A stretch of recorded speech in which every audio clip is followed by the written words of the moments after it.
بسم الله الرحمن الرحيم. يا أيها الذين آمنوا لا تتخذوا عدوي وعدوكم أولياء تلقون إليهم بالمودة وقد كفروا بما جاءكم من الحق يخرجون الرسول وإياكم أن تؤمنوا بالله ربكم إن كنتم خرجتم جهادا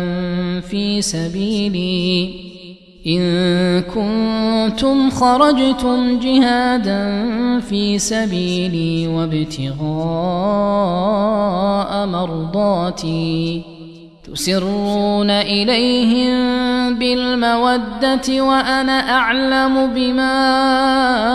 أخفيتم وما أعلنتم ومن يفعله منكم فقد ضل سواء السبيل. إن يثقفوكم يكونوا لكم أعداء ويبسطوا إليكم أيديهم وألسنتهم بالسوء وودوا لو تكفرون. لن تنفعكم أرحامكم ولا أولادكم يوم القيامة يفصل بينكم والله بما تعملون بصير. قد كانت لكم أسوة حسنة في إبراهيم والذين معه إذ قالوا لقومهم إنا براء منكم ومما تعبدون من دون الله كفرنا بكم وبدا بيننا وبينكم العداوة والبغضاء أبدا حتى تؤمنوا بالله وحده إلا قول إبراهيم لأبيه لأستغفرن لك وما أملك لك من الله من شيء ربنا عليك توكلنا وإليك أنبنا وإليك المصير. ربنا لا تجعلنا فتنة للذين كفروا واغفر لنا ربنا إنك أنت العزيز الحكيم. لقد كان لكم فيهم أسوة حسنة لمن كان يرجو الله واليوم الآخر ومن يتول فإن الله هو الغني الحميد. عسى الله أن يجعل بينكم وبين الذين عاديتم منهم مودة والله قدير والله غفور رحيم. لا ينهاكم الله عن الذين لم يقاتلوكم في الدين ولم يخرجوكم من دياركم أن تبروهم وتقسطوا إليهم إن الله يحب المقسطين. إنما ينهاكم الله عن الذين قاتلوكم في الدين وأخرجوكم من دياركم وظاهروا على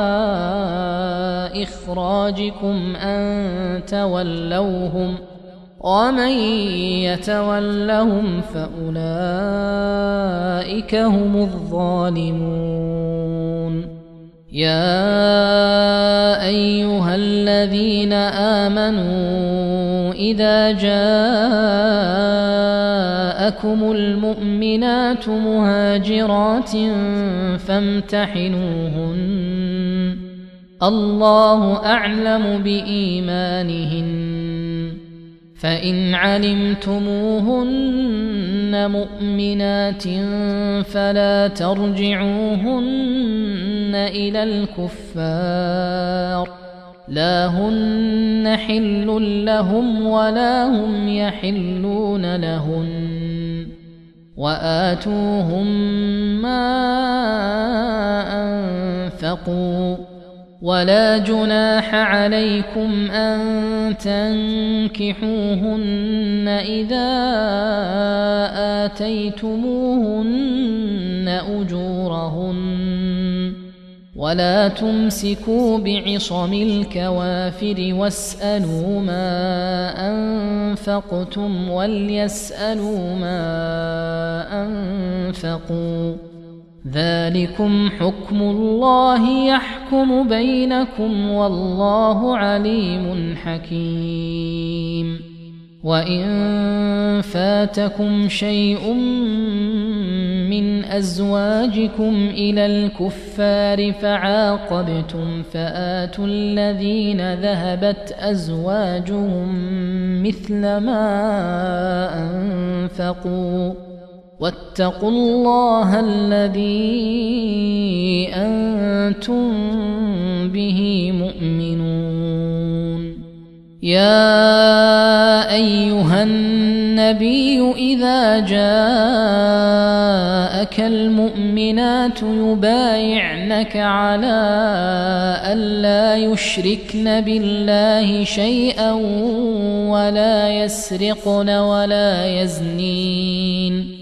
ولا يسرقن ولا يزنين ولا يقتلن أولادهن ولا يأتين